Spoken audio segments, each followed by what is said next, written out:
হরি আজ নবরত্নে মগ্ন হয়ে বলুন হরি হরি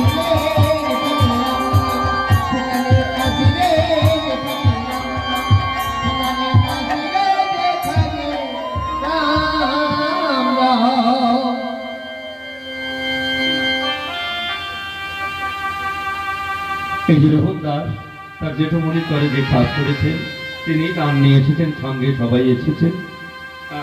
বস্ত্র অন্ন অর্থ গোবিন্দ চরণে দান করছেন। গোবিন্দ যেন কৃপা করে দান গ্রহণ করে তার জেঠমনির আত্মা অনাদিরাত গোবিন্দ চরণে যেন লীন হতে পারে। বাসনা রাখি গোবিন্দ চরণ মাঝে প্রভু যদি কৃপা করে। কাকা যাই হোক কাকুমনি কাজ করছেন। ভাইপো গোবিন্দ যেন কৃপা করে যে দেশে তার জন্ম দেয় ভক্তিমতা মায়ের গর্ভে জন্ম নিয়ে এই জগতে এসে যেন গোবিন্দ চরণের সেবক হতে পারে বাসনা দানে গোবিন্দের কাছে। আর সেই দেশ থেকেই যেন আশীর্বাদ করে তার ভাইপো ভাইজি যারা আছে, দাদা বৌদি, এই সংসারে সৌভাগ্যাত্রী যারা আছে প্রত্যেকেই যেন সুখে থাকে, শান্তিতে থাকে, আনন্দেতে থাকে। সকল অমঙ্গল যেন দূরে যায়, মঙ্গল ছায়া বিরাজমান হয়। এই বাসনা জানে প্রভু রাঙা দুটি পায়। প্রভু যেন কৃপা করে অনেক বিদ্যা বুদ্ধির অধিকারী হয়ে এই সংসারে ছোট্ট ছোট্ট ঝলক ছেলে মেয়ে যারা আছে তারা যেন মানুষের মতো মানুষ হতে পারে। এই বাসনা জানে গোবিন্দ কৃপা করুক যেন সকল মঙ্গল হয়। বাসনা জানাই প্রভু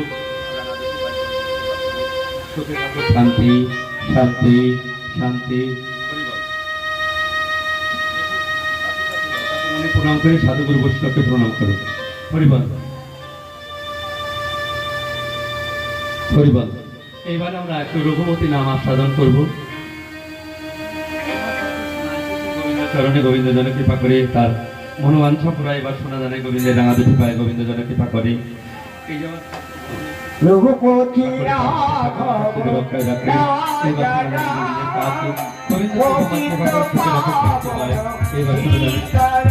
জয় জয় রঘুপতি